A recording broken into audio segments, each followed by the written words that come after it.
देखो ब्रजभूमि की कथा का, श्याम सुंदर की कथा का ब्रजभूमि के किसी संत के माध्यम से, ब्रजभूमि के किसी आचार्य व्यास ब्राह्मण के माध्यम से ही असली हमारे ब्रज के ठाकुर जी की कथा का आनंद होता है। तो प्रेम से बोलो राधे राधे। तो देखो श्री सुखदेव जी महाराज अजामिली का उपाख्यान श्रवण करा रहे हैं। एक अजामिल नाम का ब्राह्मण है, कान कुब्ज ब्राह्मण है, कनपुरिया कन्नौजिया या उन्नाव का ब्राह्मण है। ये कान कुब्ज वाले ब्राह्मण जो होते न, बड़े ही नियम कायदा कानून वाले, त्रिकाल संध्या वंदन करने वाले और बड़ी ही सुंदर पवित्रता से रहने वाले, शौचाचार का विशेष ध्यान रखने वाले, पवित्री धारण करने वाले ब्राह्मण होते हैं। वेदज्ञ शास्त्रज्ञ पुराणज्ञ ब्राह्मण होते हैं। लेकिन महाराज आज अजामिल नाम का ब्राह्मण जब यजमानों के यहाँ से पाठ पूजा करते हुए चला आ रहा था, तो रास्ते में उसने एक शूद्र के साथ एक वैश्या को रत देख लिया। आंखों से देखा, मन में विचार किया तो मन बिगड़ गया। मन तो वैसे बड़ा चंचल है ही, तो मन ने कैसे आत्मदेव ब्राह्मण को अपने कब्जे में ले लिया था, ऐसे ही आज अजामिल ब्राह्मण को भी मन ने अपने कब्जे में लिया और मन में आ गया कि ये तो बहुत सुंदर स्त्री है, काश ये हमारी धर्म पत्नी बन जाए। लेकिन भैया वो गणका है, उसका तो देह का व्यापार है, उसके पास तो 10, 20, 50 लोग रोज आने जाने वाले हैं। लेकिन अजामिल के मन में आ गया कि हम इसे अपनी पत्नी बना करके रखेंगे। तो गणका के पास अपना मनोरथ जाके प्रकट किया। तो गणका ने कहा, पंडित जी महाराज बाबरे है गए हो, हमारे झोर भी मत ठाड़े रहो, नहीं तो कोई देख लेगा तो क्या कहेगा। अरे हमें तो हमारी कोई इज्जत की परवाह नहीं, लेकिन आप तो बड़े अच्छे मान्यता प्राप्त ब्राह्मण हैं, कान कुब्ज ब्राह्मण हैं। लेकिन अजामिल ब्राह्मण ने कहा कि नहीं भगवती, नहीं देवी, तुम हमारी पत्नी बन जाओ, तुम्हारे सारे ख्वाब, सारे सपने, सारी जरूरतें हम पूरी करेंगे। तो गणका ने कहा, महाराज नहीं होंगी, मैं तो लाखों रोज कमाती हूं और लाखों रोज उड़ाने वाली हूं। अरे बोले हमारे पास करोड़ों धन है महाराज, क्या बात कर रही हो तुम, खूब लाखों रोज उड़ाना, हमारी पत्नी बन जाओ, चलो हमारे घर। गणका ने कहा, बाबरे मत है जाओ पंडित जी महाराज, ये जो करोड़ों आपने कमाए हैं ना दुनिया से, ये इज्जत के साथ, मान सम्मान के साथ कमाए हैं। लोग तुम्हें एक ब्राह्मण आचार्य की दृष्टि से देखते हैं। जिस दिन पता लग गया कि इस आचार्य का, ब्राह्मण का गणका के साथ संबंध है, तो महाराज जूते मारेंगे, तुम्हें कोई 1 रुपया नहीं देगा। लेकिन काम का भूत जब सिर में सवार हो जाता है, जीव जब कामांध हो जाता है, तो तुलसीदास जी का भी आपको पता है कि तुलसीदास जी को भी अपनी पत्नी से इतना लगाव और इतना मोह था कि 2-4 दिन के लिए मायके क्या चली गई, पहली रात ही तुलसीदास जी अपनी पत्नी के बिना नहीं सो पाए, नहीं काट पाए। इतना लगाव भी नहीं होना चाहिए। और रात्रि के 12 बजे पहुंच गए, नींद ही नहीं आ रही भाई। रात्रि के 12 बजे सब घर के सारे, ससुराल के घर के सारे गेट बंद हैं, सारे दरवाजे, सब लोग गहरी नींद में, गर्मी का समय, छत के ऊपर सो रहे हैं। अब पहले लंबे लंबे सांप होते थे, दीवालें भी ऐसी होती थी, घरों में सांप घुस जाते थे, छान छप्पर में घुस जाते थे, दीवालों पर चढ़ जाते थे। तो भैया दीवाल पे एक भुजंग बड़ा लंबा चौड़ा काला नाग लटक रहा था। बिजली की व्यवस्था पहले थी नहीं। तो तुलसीदास जी ने देखा कि घर के अंदर कहीं से भी जाने का कोई समाधान नहीं है और ये दीवाल पे हमें लग रहा है कि कोई ऊपर से कहीं बंधी हुई रस्सी लटक रही है। तो पत्नी से मिलने की इच्छा में मन में ऐसा भूत सवार है कि सांप में भी उन्हें सांप का दर्शन नहीं हो रहा है। काले नाग सांप को रस्सी समझ करके पकड़ा और भैया उसे पकड़ करके चढ़ गए और चढ़ करके घर में नीचे कूद गए चोर डाकुओं की तरह। रात्रि के 12:30-1 बजे पत्नी के पास जैसे ही पहुंचे और पत्नी को पता लगा कि ये महामूर्ख आदमी ऐसे ऐसे ऐसे ऐसे आज रात्रि में आया है, इसे शर्म नहीं आई, लिहाज नहीं आया। इतनी खरी खोटी सुनाई सरपंच साहब, इतनी खरी खोटी सुनाई तुलसीदास जी को उनकी पत्नी ने कि आज वैराग्य हो गया, आज ज्ञान हो गया कि मैं जिसे इतना प्यार करता हूं, इतना प्रेम करता हूं कि जिसके बिना मैं एक रात नहीं रह सकता। बताओ, इसने तो मेरी सारी झाम ही उतार करके रख दी, तो भला मैं ही क्यों मर रहा हूं। और यही संसार की वास्तविकता है। सुर नर मुनि जन की यह रीति, स्वार्थ लाग करहि सब प्रीति। पत्नी पति से इसलिए प्रेम करती है कि उसे वस्त्राभूषण मिल रहे हैं, रहने को घर मिल रहा है, खाने पीने को बढ़िया मिल रहा है, शारीरिक कामना की पूर्ति हो रही है और भी उसकी जो जो फरमाइश है वो पूरी हो रही है, इसलिए प्रेम करती है।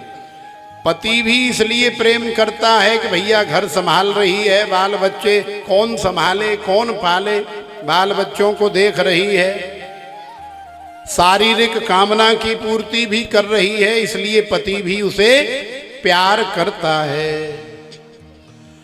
पति पत्नी को उसकी कामना, उसकी इच्छाओं की पूर्ति करना बंद कर दे, उसे साड़ी देना, सूट देना, गहने देना बंद कर दे, रुपए पैसे देना बंद कर दे, तो फिर काहे का पति महाराज। दूसरे दिना तो चिमटा बेलन और झाड़ू उठ जाएगी। तो ये जो संसार का एक दूसरे का प्यार है ना, जिसे हम प्रेम कहते हैं, ये प्रेम नहीं, ये एक आकर्षण है, ये एक लगाव है। और ये तभी तक है जब तक हम सब लोग एक दूसरे से अपनी अपनी कामना की, इच्छा की पूर्ति के लिए जुड़े हुए हैं। हमें आपसे कामना है, इच्छा है कि भैया हम कथा करते हैं तो आप हमारी कथा कराओगे, हजारों की संख्या में सुनने आओगे, आ भी रहे हैं।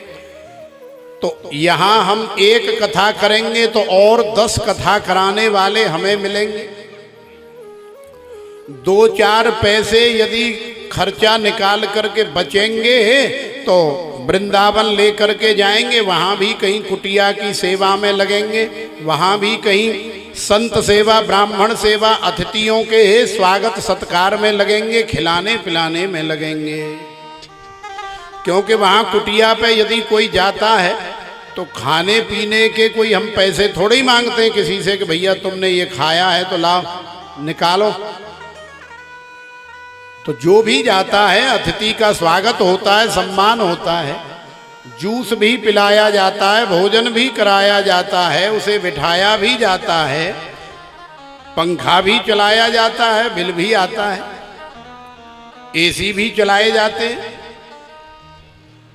तो देखो बहुत सारे खर्चे हैं। तो यदि 2 पैसे यदि आपसे हम ले जाएंगे तो कुटिया में लगेंगे, आपके ही काम आएंगे जब आप वृंदावन आओगी या आओगे।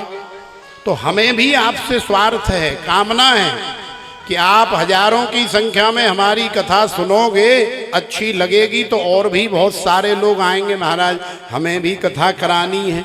बताओ महाराज कैसे कैसे आप कथा करते हैं, क्या सेवा होती है, आप जरा हमें समझाओ।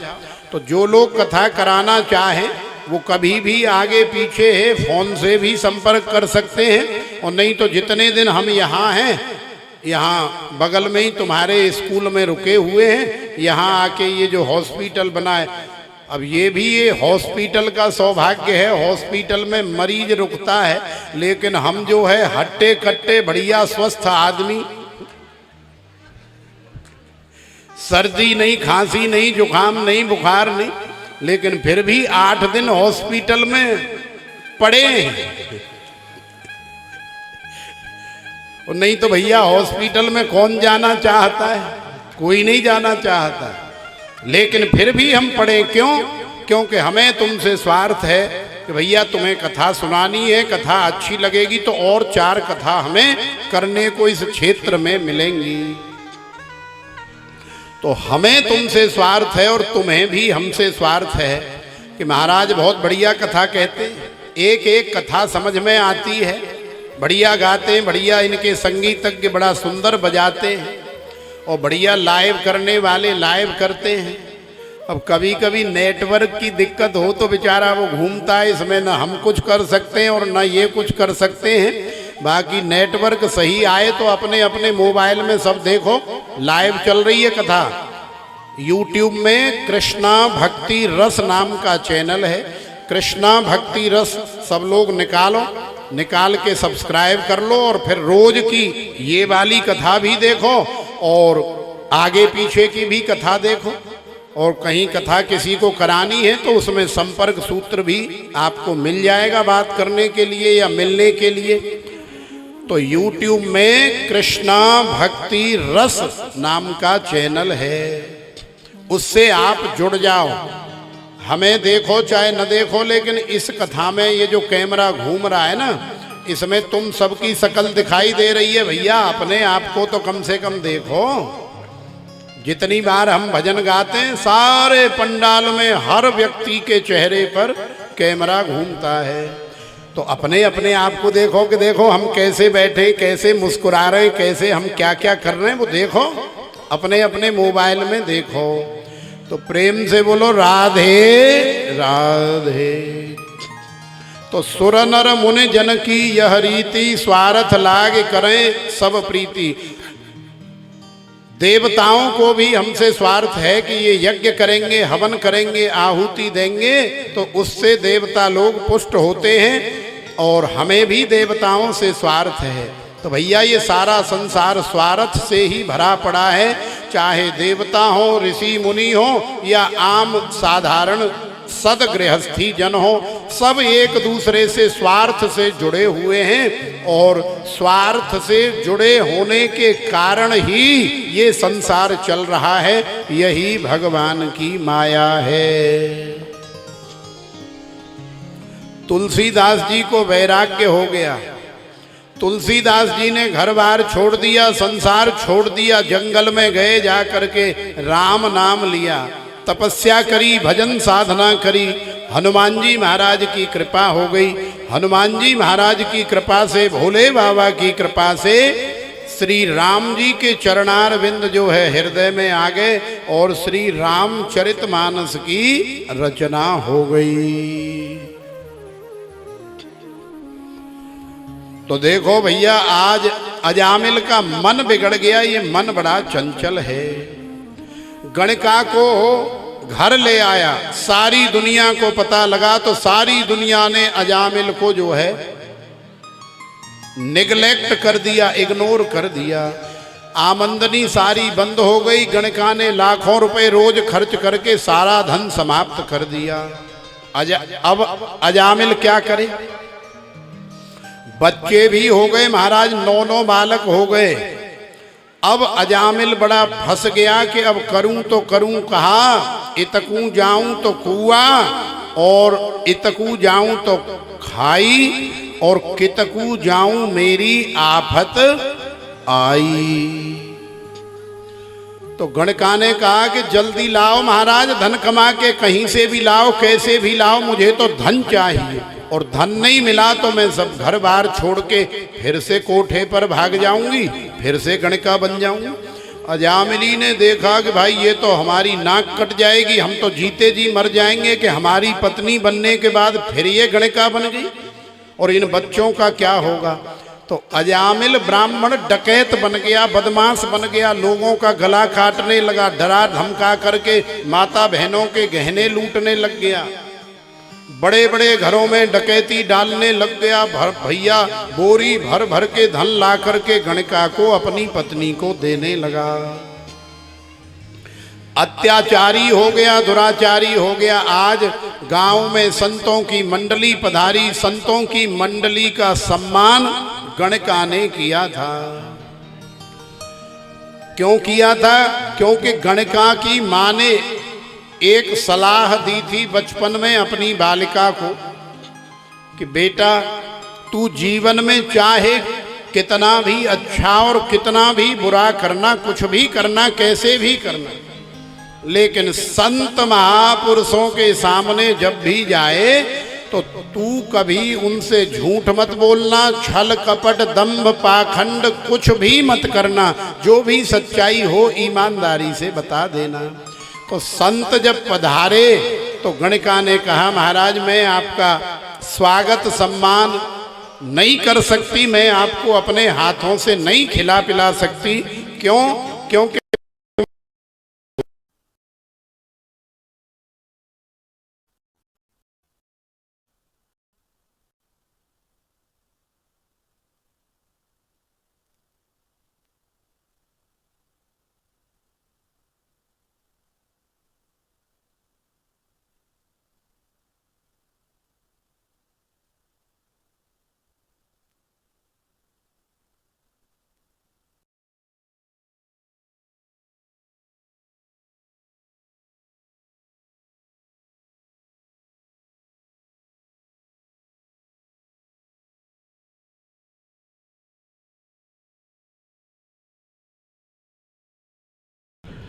जय जय श्री राधे श्याम। श्री राधे श्री राधे। जय जय श्री राधे श्याम।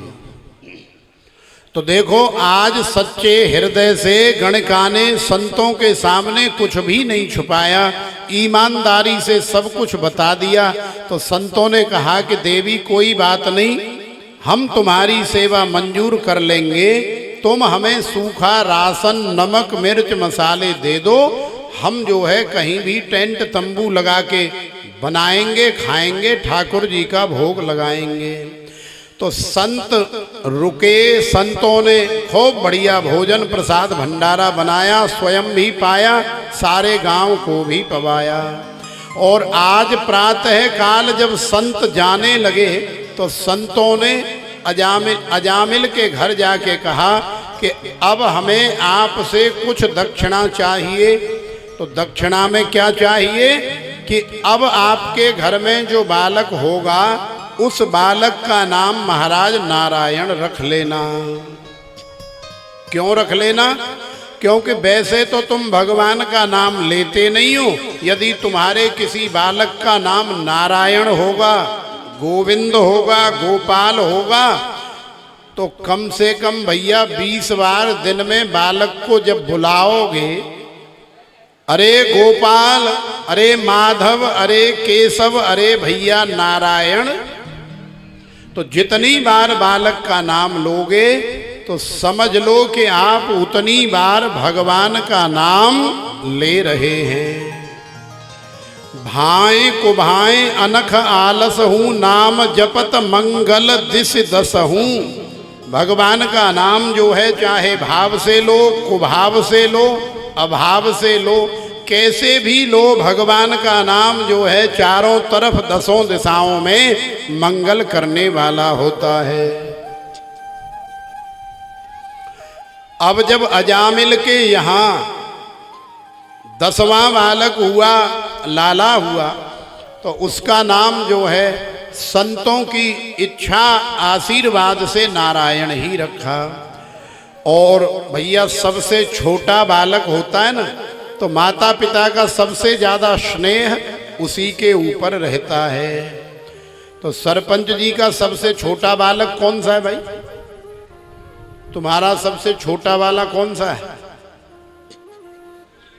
हाँ, रिंकू। तो देखो, हमें नहीं पता है, लेकिन हम दावे के साथ ये कह सकते हैं कि तुम्हारा सबसे ज्यादा स्नेह, सबसे ज्यादा लगाव, सबसे ज्यादा प्यार रिंकू के साथ ही होता होगा। इतना प्यार न तुम्हें तुम्हारी किसी छोरी से होगा और ना ही बड़े छोरा से होगा। अंदर से, बाहर का व्यवहार एक अलग चीज होती है, लेकिन अंदर का जो प्रेम होता है, जो लगाव होता है, वो माता पिता का सबसे ज्यादा स्नेह अपने छोटे बालक पर होता है या फिर सबसे बड़े वाले पर होता है। ये बीच वाले तो बेचारे चाहे छोरी हो चाहे छोरा हो, ये तो राम भरोसे रहते हैं। जैसे राम जी रखना चाहे वैसे ही रहते हैं। बीच वालों को माता पिता ज्यादा भाव नहीं देते हैं, या तो सबसे बड़े वाले को ज्यादा लाड प्यार करते हैं या फिर सबसे छोटे वाले को करते हैं। तो देखो, अजामिल का ये सबसे छोटे वाला लाला नारायण बड़ा प्यारा है। अजामिल जब देख रहा है, अरे नारायण, अरे भैया नारायण, अरे लाला नारायण, अरे नारायण तू कहाँ गो भैया, अरे लाला नारायण। बिना भगवान को याद किए दिन में 50 बार नारायण नारायण नारायण, न चाहते हुए न जानते हुए भी भगवान का नाम ले रहा है। आज यमराज के दूत गलती से आ गए अजामिल के पास उसे लेने, तो डर के मारे भयभीत होकर के चिल्लाया, अरे लाला नारायण, अरे बेटा नारायण, अरे लाला मोकू बचा, ये भूत प्रेत आ गए, अरे लाला मेरे गले में फांसी डाल रहे हैं, फंदा डाल रहे हैं, अरे लाला ये मोकू लेकर के जा रहे हैं, मेरे प्राण बचा। तो नारायण नारायण नारायण 10-20 बार कहा। महाराज नारायण के पार्षद दौड़े चले आए, यमराज के दूतों से बहस करी, उन्हें रोका, फटकारा और वहां से भगाया। अजामिल खटिया पर पड़े पड़े सारी लीला, सारी कहानी, सारा दृश्य देख रहा है। अजामिल को ज्ञान हो गया कि मैंने भगवान को याद न करके अपने लाला का नाम नारायण पुकारा है, लेकिन फिर भी भगवान कितने बड़े दयालु और कितने बड़े कृपालु हैं। फिर भी भगवान ने उसे अपना ही नाम समझा, अपना नाम समझ करके भगवान ने कृपा करी, दूत भेज दिए, ज्ञान हो गया। उसने उसी समय खटिया छोड़ी और जंगल में गया, जा करके भजन किया। भजन करते करते सारा जीवन व्यतीत हो गया और अंत में फिर अजामिल का कल्याण हो गया। इधर लाला नारायण के माध्यम से गणिका का भी कल्याण हो गया, संत सेवा के माध्यम से गणिका का भी उद्धार हो गया। केचित केवलया भक्त्या वासुदेव परायण, अघम धुनवंत कार्ष्णेन निहारमिव भास्कर। देखो, कपड़ा लत्ता जब मैले कुचैले हो जाते हैं ना, तो तुम जितना बढ़िया वाला साबुन लगाओगे, जितना बढ़िया वाला सर्फ लगाओगे, उतने ही ज़्यादा अच्छे साफ होते हैं, उतने ही ज़्यादा बढ़िया चमक दमक वाले होते हैं। अब एक सर्फ 20 रुपए किलो भी आता है और एक सर्फ जो है महाराज 150-200 रुपए किलो भी आता है। तो काम दोनों का वही है, कपड़े लत्ते धोना, साफ करना, मैल की कटाई करना। लेकिन जो 150-200 रुपए किलो वाला है, जैसे कि सर्फ एक्सल हो गया, टाइड हो गया, और भी बहुत सारे सर्फ आते हैं, तो ये सफाई तो करते ही करते हैं, लेकिन साथ साथ कपड़े में निर्मलता, स्वच्छता और सुगंधी भी भर देते हैं।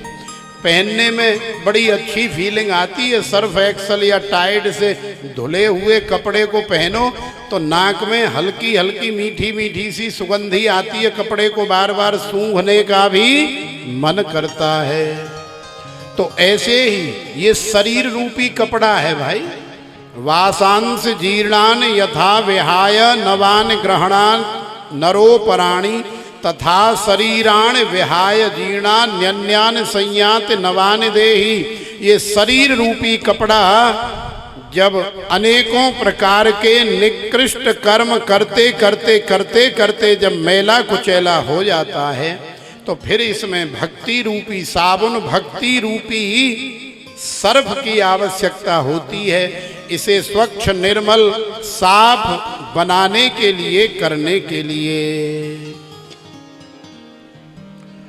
तो भगवान की भक्ति रूपी सर्फ का, साबुन का हमें हमेशा इस्तेमाल करते रहना चाहिए। तो प्रेम से बोलो राधे राधे।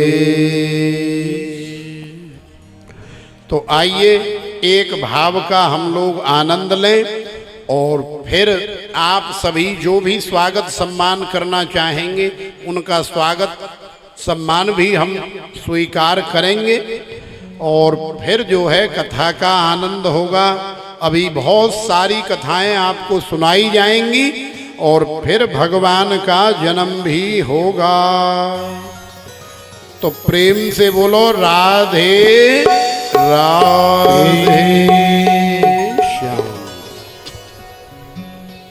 कान्हा बिन चैन पड़े कैसे, दिन कट जाए रात कटे कैसे।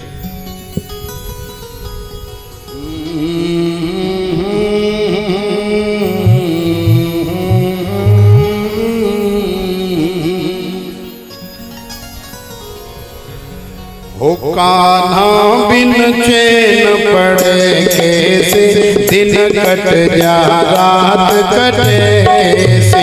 कान्हा बिन चैन पड़े कैसे, दिन कट जा रात कटे कैसे। कान्हा बिन चैन पड़े कैसे, दिन कट जा रात कटे कैसे। कान्हा बिन चैन पड़े कैसे, दिन कट जा रात कटे कैसे। दिन कट जा रात कटे कैसे, दिन कट जा रात कटे कैसे। दिन कट जा रात कटे कैसे, दिन कट जा रात कटे कैसे। कान्हा बिन चैन पड़े कैसे, दिन कट जा रात कटे कैसे। कान्हा बिन चैन पड़े कैसे, दिन कट जा रात कटे कैसे। जय हो।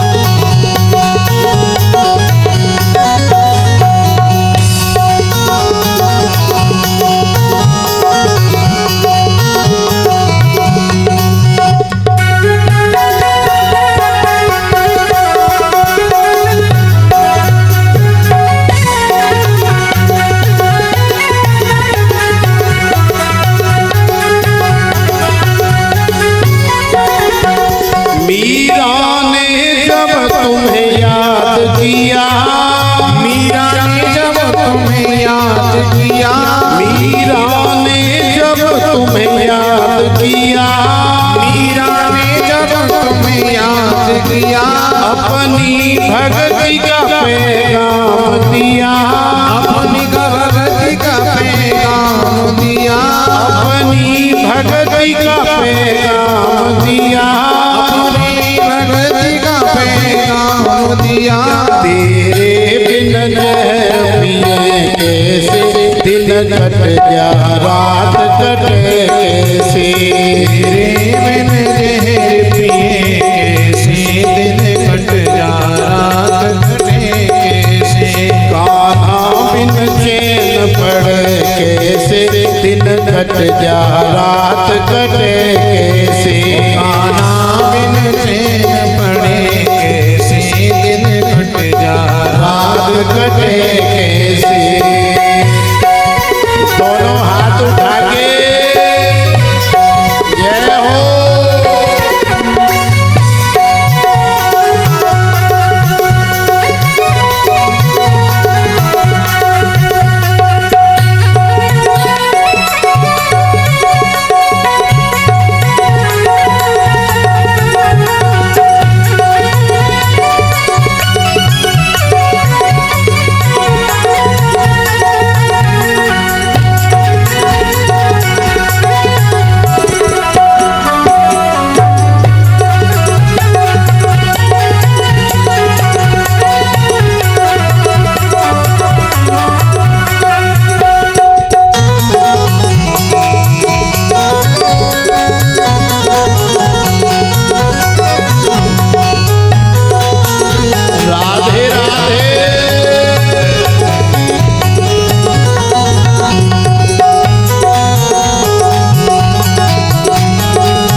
कैसे दिन कट जा रात कटे कैसे। बिन लाज बचे कैसे दिन कट जा रात कटे कैसे। कान्हा बिन चैन पड़े कैसे दिन कट जा रात कटे कैसे। कान्हा बिन चैन कैसे दिन कट जा रात कटे कैसे। सेवा करते हुए दोनों हाथ उठा के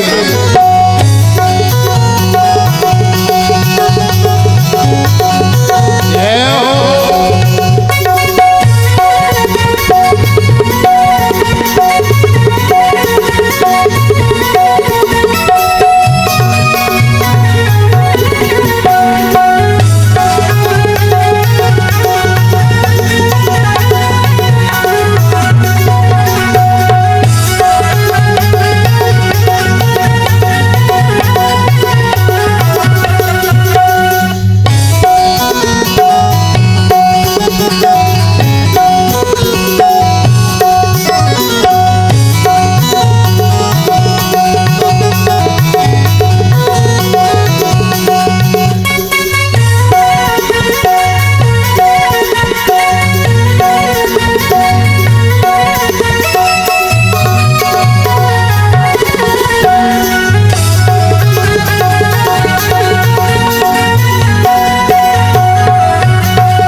जा रात कटे कैसी, रात कटे कैसी, दिन कट जा रात कटे कैसी। कान्हा बिन चैन पड़े कैसे, दिन कट जा रात कटे कैसे। कान्हा बिन चैन पड़े कैसे, दिन कट कट जा रात कटे कैसे। नरसी ने तुम्हें पुकारा है, नरसी ने तुम्हें पुकारा है, नरसी ने तुम्हें पुकारा है, नरसी ने तुम्हें पुकारा है। तूने जाकर दिया सहारा है, जाकर दिया सहारा है, तूने जाकर दिया सहारा है, जाकर दिया सहारा है। तेरे बिन भात भरे कैसे दिन कट जा रात कटे कैसे। तेरे बिन भात भरे कैसे दिन कट जा रात कटे कैसे। कान्हा बिन चैन पड़े कैसे दिन कट जा रात कटे कैसे। कान्हा बिन चैन पड़े कैसे दिन कट जा रात कटे कैसे।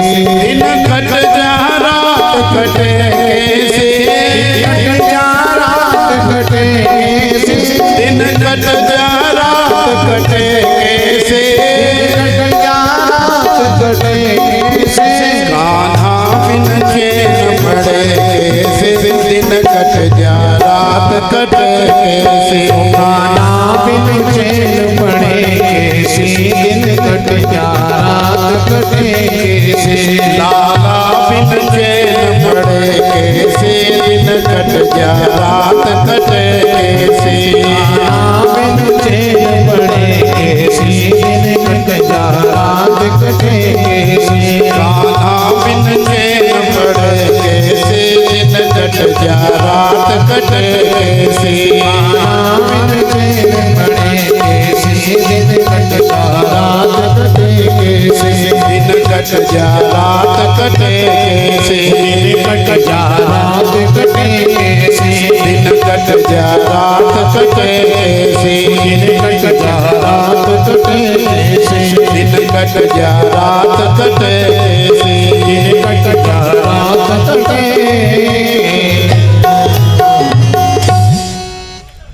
जय जय श्री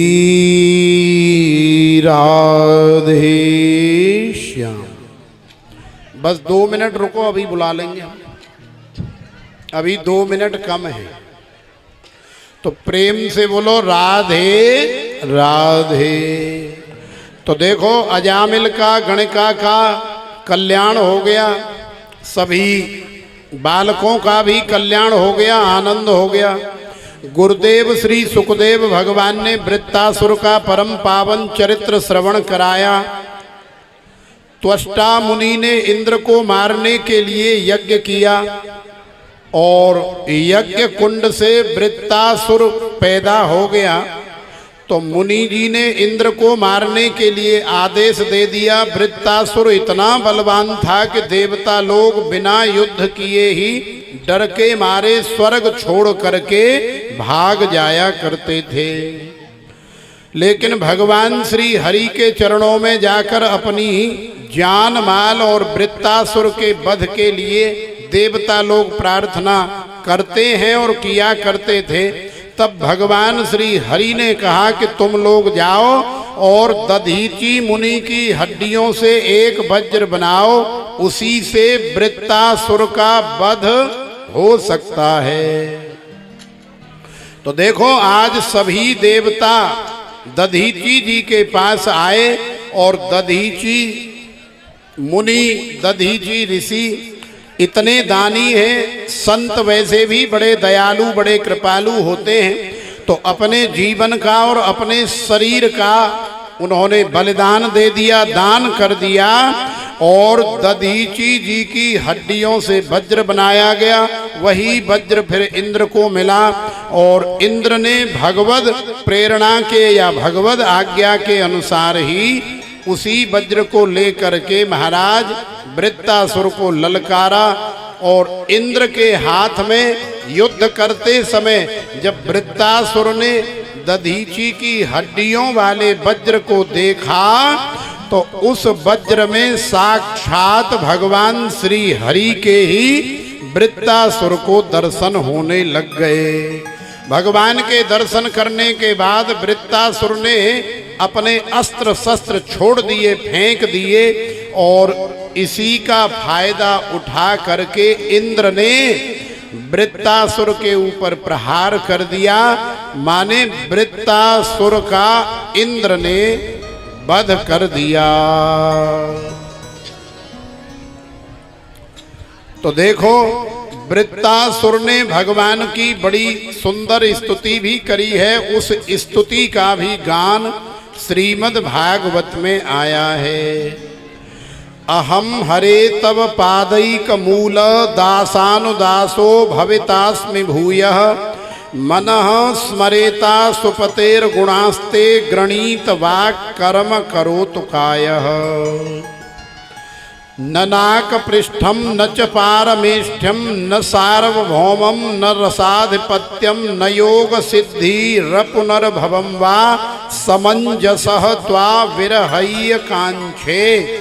विपदो नैव विपदः संपदो नैव संपदः विपद विस्मरणं विष्णो संपन्नारायण स्मृतिः। अजात पक्षा इव मातरम खगास्तन्यम यथा वत्सतरा क्षुधार्ता प्रियम प्रियेव व्युसितम विषण्या मनोरविंदाक्षदि द्रक्षते त्वाम। वृत्तासुर ने भगवान की बड़ी सुंदर स्तुति करी है, बड़ा सुंदर गायन किया है। ममोत्तम श्लोक कजनेषु सख्यम संसार चक्रे भ्रमतः स्वकर्म भी त्वन्मायया आत्मज दार गेहे स्वासक्त चित्तस्य ननाथ भूया। तो वृत्तासुर का भी भगवान श्री हरि की कृपा से उद्धार हो गया, कल्याण हो गया। देवताओं को उनका मनोरथ पूर्ण हो गया, स्वर्ग वापस मिल गया और आज सब लोग देवता भी इकट्ठे होकर के भगवान श्री हरि का गान कर रहे हैं, भगवान श्री हरि की स्तुति कर रहे हैं। तो आइए अब आगे प्रहलाद जी का चरित्र है। तो प्रहलाद जी का चरित्र श्रवण करने से पहले, क्योंकि अब 3:03 हो गए हैं, तो जो भी माता बहन भाई बंधु स्वागत सत्कार वंदन अभिनंदन करना चाहे तो वो ऊपर आ जाएं, मंच पर आ जाएं, आकर के खूब फेंटा कसें, खूब बढ़िया रुपए पैसे सोना चांदी हीरे जवाहरात खूब बढ़िया चढ़ाएं, स्वागत सम्मान करें। और फिर जब आपका स्वागत पूरा हो जाएगा और फिर जो है कथा का आनंद होगा। तो प्रेम से बोलो राधे राधे।